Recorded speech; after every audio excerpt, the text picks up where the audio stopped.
సిద్దిపేట జిల్లా హుస్నాబాద్లో Satavahana university engineering కళాశాల మంజూరు కావడం పట్ల హర్షం వ్యక్తం చేస్తూ కాంగ్రెస్ పార్టీ శ్రేణులు టపాసులు కాల్చి సంబరాలు జరుపుకున్నారు. మిఠాయిలు పంపిణీ చేసి సంతోషం వ్యక్తం చేశారు. హుస్నాబాద్కు 44-12 కోట్ల రూపాయలతో ఇంజనీరింగ్ కాలేజ్ మంజూరు కావడం గొప్ప విషయమని జిల్లా గ్రంథాలయ చైర్మన్ కేడం లింగమూర్తి అన్నారు. మంత్రి పొన్నం ప్రభాకర్ చొరవతో హుస్నాబాద్కు ఇంజనీరింగ్ కాలేజ్ సాధ్యమైందని వెల్లడించారు. హుస్నాబాద్ చుట్టుపక్కల 3 చోట్ల ఇంజనీరింగ్ కళాశాల నిర్మాణానికి స్థలాన్ని పరిశీలించారని, వారం 15 రోజుల్లో కళాశాల నిర్మాణానికి మంత్రి శంకుస్థాపన చేస్తారన్నారు. త్వరలోనే హుస్నాబాద్ ప్రభుత్వ ఆసుపత్రిని 150 పడకల ప్రభుత్వ ఆసుపత్రిగా అభివృద్ధి చేస్తారన్నారు.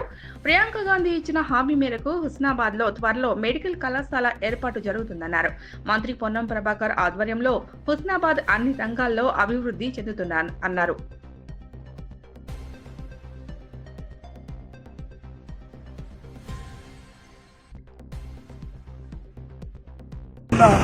సాయంత్రం మన హుస్నాబాద్ ఇంజనీరింగ్ కాలేజ్ మంజూరైంది. శాతవాహన యూనివర్సిటీ నుంచి జీవో నంబర్ 18 44,12,00,000 రూపాయలు మంజూరైనాయి. దానికి స్థల సేకరణ కూడా 1-2 జరుగుతూ ఉన్నాయి. ఒకటి బైరాంచర్లు మన మాసంలో కానీ పక్కన, తర్వాత ఒకటి పోతారం రోడ్డు దిక్కు, తర్వాత అక్కనపేట రోడ్డు దిక్కు జరుగుతూ ఉన్నాయి.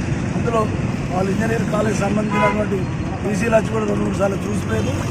కానీ ఫైనల్ అయిపోయాక ఈ 15-20 రోజుల దీనికి ఫౌండేషన్ కూడా అయ్యే అవకాశం ఉన్నది.